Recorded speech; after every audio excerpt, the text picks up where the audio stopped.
ಯೇಸು ಕ್ರಿಸ್ತನ ಪರಿಶುದ್ಧವಾದ ನಾಮಕ್ಕೆ ಸ್ತೋತ್ರವಾಗಲಿ. ಈ ದಿನ ನಾವು ಕ್ರಿಸ್ತನಲ್ಲಿನ ಜೀವನವು ನೀವು ಏನನ್ನು ನಿರೀಕ್ಷಿಸುತ್ತೀರೋ ಅದೇ ಆಗಿದೆ ಎಂಬ ಸಂಗತಿಯನ್ನು ನಾವು ಧ್ಯಾನಿಸೋಣ. ಏಷಾಯ 60ನೇ ಅಧ್ಯಾಯ 9-12 ವಾಕ್ಯ. ಯೆಹೋವನು ನಿನ್ನನ್ನು ವೈಭವಪಡಿಸಿರುವುದನ್ನು ಕೇಳಿ ತಾರ್ಷೀಷಿನ ಹಡಗುಗಳು ನಿನ್ನ ದೇವರಾದ ಯೆಹೋವನ ನಾಮಮಹತ್ತಿನ ವಿಧಿಯು ಇಸ್ರಾಯೇಲಿನ ಸದಮಲ ಸ್ವಾಮಿಯ ಸನ್ನಿಧಿಯೂ ಆದ ಸ್ಥಾನಕ್ಕೆ ನಿನ್ನ ಮಕ್ಕಳನ್ನು ಅವರ ಬೆಳ್ಳಿ ಬಂಗಾರಗಳ ಸಮೇತ ದೂರದಿಂದ ತರುವುದರಲ್ಲಿ ಮುಂದಾಗುತ್ತಿವೆ. ವಿದೇಶಿಯರು ನಿನ್ನ ಪೌಳಿ ಗೋಡೆಗಳನ್ನು ಕಟ್ಟುವರು, ಅವರ ಅರಸರು ನಿನ್ನನ್ನು ಸೇವಿಸುವರು. ನನ್ನ ಕೋಪದಿಂದ ನಿನ್ನನ್ನು ಹೊಡೆದು ಬಿಟ್ಟು ನನ್ನ ಕೃಪೆಯಿಂದ ನಿನ್ನನ್ನು ಕರುಣಿಸಿದ್ದೇನಷ್ಟೇ. ಜನಾಂಗಗಳ ಐಶ್ವರ್ಯವನ್ನು ನಿನ್ನಲ್ಲಿಗೆ ತರುತ್ತಿರುವರು, ಅವುಗಳ ಅರಸರು ಮೆರವಣಿಗೆಯಾಗಿ ಬರುತ್ತಿರುವರು. ಇದರಿಂದ ನಿನ್ನ ಬಾಗಿಲುಗಳು ಹಗಲಿರುಳು ಮುಚ್ಚದೆ ಸದಾ ತೆರೆದಿರುವವು. ನಿನ್ನನ್ನು ಸೇವಿಸಲೊಲ್ಲದ ಜನಾಂಗ ರಾಜ್ಯಗಳು ನಾಶವಾಗುವವು, ಹೌದು, ಆ ಜನಾಂಗಗಳು ಹಾಳಾಗಿ ಹೋಗುವವು. ಆಮೆನ್. ಒಂದು ರಾಜ್ಯಕ್ಕೆ ಟಾಪರ್ ಆದಂಥ ಒಬ್ಬ ವ್ಯಕ್ತಿ, ನಾನು ಯಾವಾಗಲೂ ಸಕಾರಾತ್ಮಕವಾಗಿ ಮಾತಾಡುತ್ತೇನೆ ಮತ್ತು ಸಾಧಿಸುತ್ತೇನೆ ಎಂಬುದಾಗಿ ಹೇಳಿದರು. ನಮ್ಮ ಭರವಸೆಯು ಕರ್ತನಾದ ಯೇಸು ಕ್ರಿಸ್ತನಲ್ಲಿದೆ.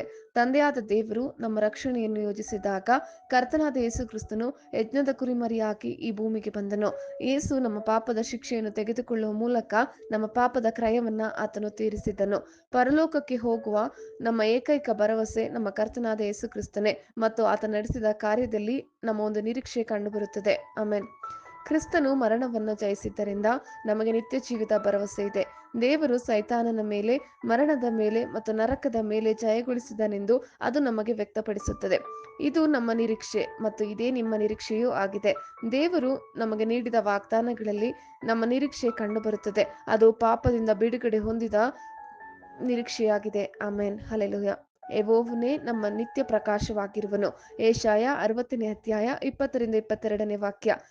ನಿನ್ನ ಸೂರ್ಯನು ಇನ್ನು ಮುಳುಗನು, ನಿನ್ನ ಚಂದ್ರನು ತೊಲಗನು. ಯೆಹೋವನೇ ನಿನಗೆ ನಿತ್ಯ ಪ್ರಕಾಶವಾಗಿರುವನು. ನೀನು ದುಃಖಿಸುವ ದಿನಗಳು ಕೊನೆಗಾಣುವವು, ನಿನ್ನ ಜನರೆಲ್ಲ ಸದ್ಧರ್ಮಿಗಳಾಗಿರುವರು.